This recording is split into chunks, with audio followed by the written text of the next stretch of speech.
Um outro exemplo nos é fornecido por Luísa, que não havia encontrado o homem de sua vida. A moça decidiu, mesmo assim, ter um filho. Por isso, escolheu um genitor, do qual teve um filho, que ela criou sozinha.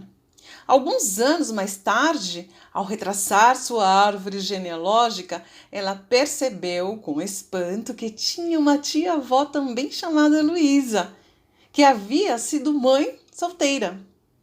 Depois, descobriu o mesmo fenômeno mais longe no passado. Dentre os seus ancestrais, uma outra mulher também havia sido mãe solteira.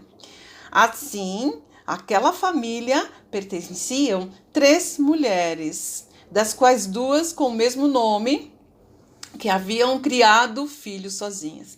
É difícil, neste caso, falar de coincidência. Segundo a psicogenealogia, seriam sobretudo as últimas 7 gerações que influenciariam a hereditariedade de um indivíduo e que, portanto, poderiam transmitir memórias erradas aos descendentes. Quanto às gerações mais antigas, as memórias seriam apagadas, como que diluídas pelos séculos. Isso porque, lógico, não seria preciso voltar no tempo até Adão e Eva. Apesar de certas pessoas ainda quererem que nós carreguemos o fardo do erro, entre aspas, de Adão e Eva, no paraíso. Dentre as 7 gerações que influenciam os indivíduos, porque é a dos avós que predomina, talvez até mais do que a dos pais. Existiria frequentemente uma espécie de contrato familiar, por assim dizer, realizado no inconsciente da família.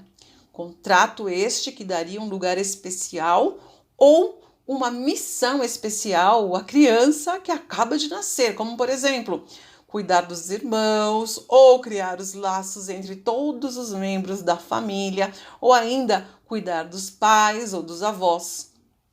Um outro exemplo nos é fornecido por Salomon Schellen, que descreve a síndrome do jacente. Ele explica em seu livro que muitos filhos se veem encarregados pelo contrato familiar de substituir um membro de família que acabou de desaparecer, sei lá, um tio morto na guerra, um irmão falecido em um acidente, enfim. A própria escolha do nome do recém-nascido predispõe a essa substituição. Jacinta, jacente que jaz. Renato, renato, renascido. A criança que vem ao mundo, quanto a ela, não foi informada deste fardo que lhe foi imposto de forma mais ou menos inconsciente pela família. Por isso, ela se submeterá a tal contrato com dificuldade e de má vontade. Entretanto, no dia em que ela tomar consciência deste peso que a família lhes impôs, sua vida se iluminará e as cores finalmente aparecerão, enquanto até então tudo não passava de escuridão e morte. Além, é surpreendente constatar que, com frequência, o simples fato de descobrir uma origem familiar para um conflito, que muitas vezes é um segredo de família, mas também uma memória errada familiar, basta para compreendê-lo e lhe trazer uma solução. Tal descoberta age, de certa forma, como uma verdadeira revelação. É como se a pessoa conhecesse desde sempre a resposta para o problema, mas se recusasse a enxergá-la. Por isso, quando a causa familiar é trazida à luz, quando ela é verbalizada, a pessoa sente imediatamente em seu foro íntimo que é a verdade e tudo se tornará possível. Ela passa a desejar então apenas uma coisa: ser liberada daquele contrato. Isto é, ser liberada daquela memória errada familiar. Ela está, de certa forma, praticando um Ho'oponopono sem saber. Assim, os conflitos, situações e problemas tendem a se repetirem de geração em geração.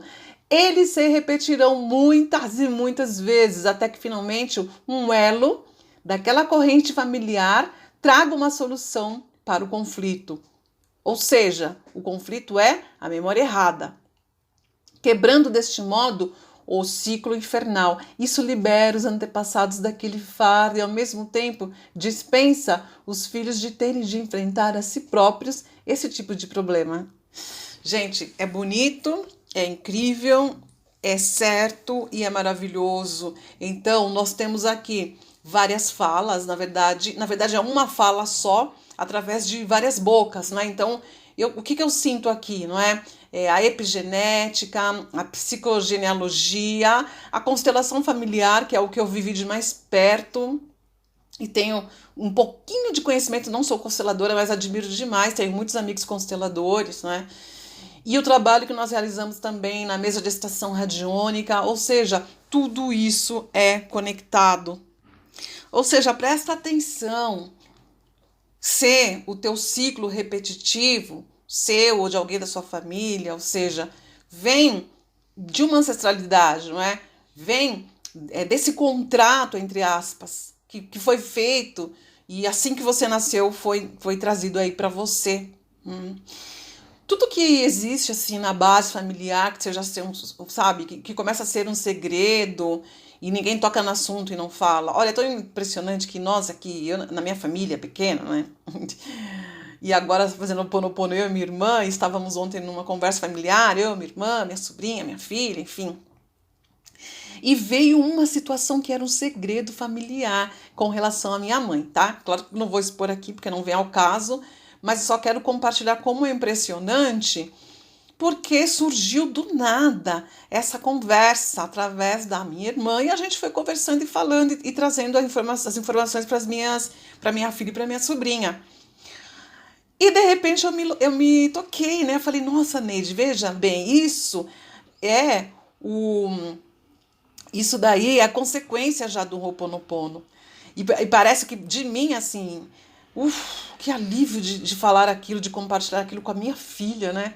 Que já tem 22 anos, já é uma moça, e com a minha sobrinha, que já é mãe. E estávamos em casa, então, eu, a minha irmã, a minha filha, a filha da minha irmã e a filha da minha irmã, olha só. E foi muito forte, é uma questão muito familiar e muito da parte feminina. Presta atenção nisso, nessas coisas que você fica pensando, é bobeira, isso daí é coincidência. Não existe coincidência, tá? Não é coincidência, não existe. De repente você vive situações, você está repetindo aí essas memórias. E essa questão até a 7ª geração, isso eu sempre senti nos meus trabalhos espirituais, quando eu faço trabalhos de mesa de estação radiônica, onde a gente acessa um portal que se chama Portal da Ancestralidade, eu sempre sei que até a 7ª geração é o que vibra ali e trazem essas memórias, né? Então, os trabalhos focados na ancestralidade, eu não sei, é a coisa mais linda, né? Assim, sou muito suspeita em dizer, né? Inclusive, eu já estou convidando alguns colegas consteladores para explorar este meio digital, não é, online, porque antes a gente fazia presencial. Então, fazia uma prática de constelação e no final eu aplicava a mesa. E eu fiz muito isso aqui em São Paulo e fiz em Salvador, né? E com resultados lindos, né? Em vários locais a gente fez, já em Florianópolis, enfim, eu não lembro agora, tá? E o desafio agora é como fazer isso online. Então, o primeiro desafio foi para minha queridíssima Alicia, uma psicóloga, consteladora, xamã, enfim, tem um monte de vários atributos e qualidades, mas o nosso foco aqui vai ser constelação familiar com mesa, que logo depois eu vou passar mais para vocês informações sobre isso. E vou convidando outras pessoas também, que eu conheço consteladores maravilhosos, né? E uma delas, vou fazer o convite para ela primeiro, para depois falar quem é, tá? Porque vai que ela não aceita, né? E não quero que ela se sinta pressionada, né? Mas eu quero fazer o trabalho com essa outra consteladora e que seja online, não é? A gente vai marcar ainda para esse mês de agosto, vou fazer com a Alicia. E logo, logo eu posto para vocês aqui o cartaz disso. Em setembro, que eu vou estar de férias, mas no final de setembro, assim, quando eu voltar, aí eu vou propor com outra, e depois com outro. E porque, para mim, assim, ao meu ponto de vista, é de suma importância. E realmente minha vida se transformou quando eu entendi o que eu fui fazer ali em Aracaju, em Sergipe, naquelas terras, que eu não queria estar ali de jeito nenhum. Eu queria voltar para São Paulo, mas quem disse, né? E eu não conseguia voltar, eu só consegui quando eu entendi sobre essa conversa dos ancestrais, quando eu entendi, e pelo menos não entendi tudo, né? Mas que sim, me coloquei no lugar da minha mãe, comecei a honrar a minha mãe e o meu pai, a história do meu pai e da minha mãe. Então, eu também fiz um trabalho bem legal que eu gosto, que eu comecei a perguntar para eles como era a infância, o nome dos pais deles, dos avós, e fui escrevendo tudo isso, né? E é muito bom de fazer isso. Nossa, porque você já começa. Eu não sei, minha mente é muito criativa e bem visual.